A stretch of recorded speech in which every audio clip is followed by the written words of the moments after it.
Hello, Minding Your Manners was started by Janice Russell in 2002, and now that we're celebrating 15 years in business, we thought it'd be great to get an idea of what's happened during that time. So Janice, tell us, what got you started as a professional organizer? Well, a move, a job that I didn't like, and a call from God sort of brought that all together. And so I started my business in the downturn of the economic downturn of 2002. Happily, I didn't know anything about running a business. That's probably good. Otherwise, I might have gone screaming. But I knew about professional organizing, and I started doing some research both on that and running a business, and just put it out there and started. Wow. So what is the most common word you hear when people first contact you? The most common word is overwhelmed.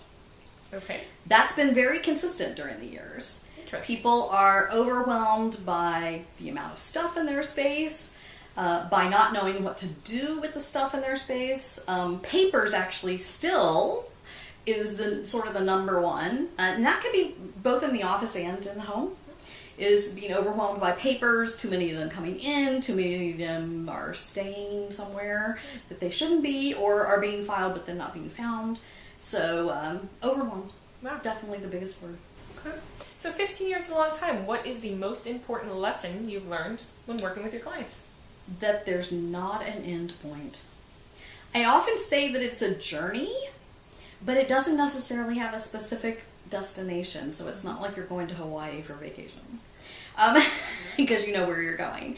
In this case, with the pace of life and the amount of stuff and the amount of tasks that enter, something's always changing. You're moving, you're marrying, you're divorcing, you're having children, you're working with aging parents. So many things change that your organizing and productivity systems need to change with you. Okay.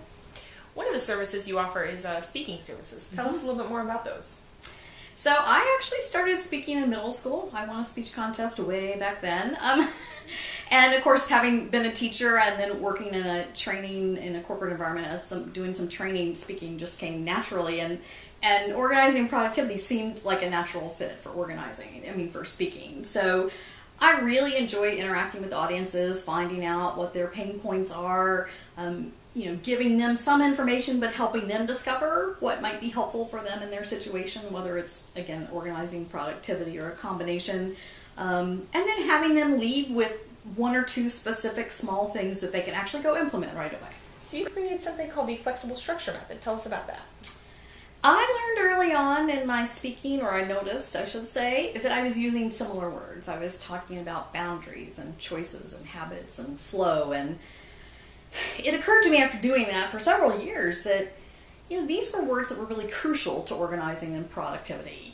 And so I decided to put them together in a methodology. I created a visual representation, which makes it easier for people to sort of understand, and created a website, flexiblestructuremethod.com, that goes into depth for each of the 7 components and talks about how using that idea of boundaries, whether it's books on a bookshelf or the amount of time it takes to get the dishes washed, or to write your latest greatest proposal, that you're only going to spend 2 hours and not 10.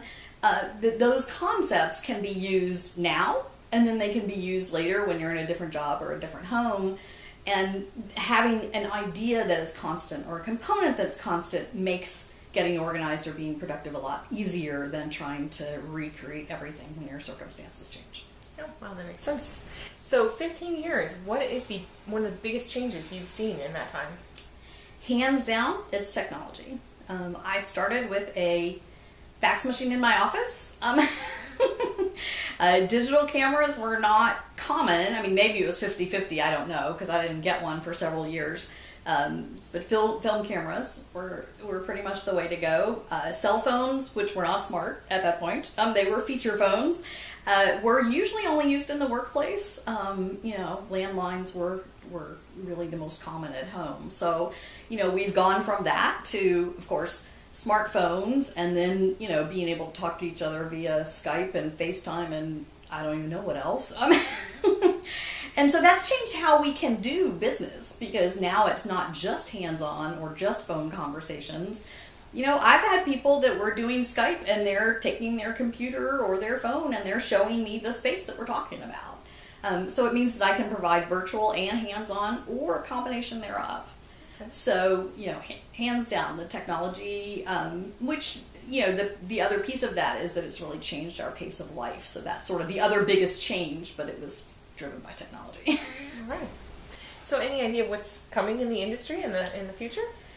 I tell you, seeing all the technology changes and all the new containers that you can buy, I'm not sure when it comes to that. I would really like to see people embrace the fact that there's not one way to get organized or to be productive, that even people within the same household or within the same company may do that a little differently, and that as long as you've got sort of here's the the end product you're looking for, as long as we get there, that's going to be okay.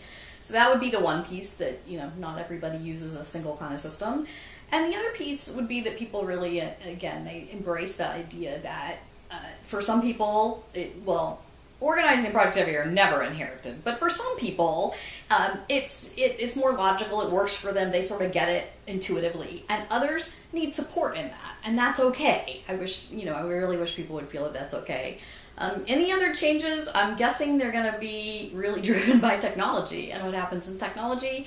And I'm not just talking about electronic. I mean, that could be everything from, now we have 3D printers. So could we start printing clear containers in exactly the size we want, So it's not just, just sort of thinking about phones and computers. It could be anything. Who knows? The sky's the limit.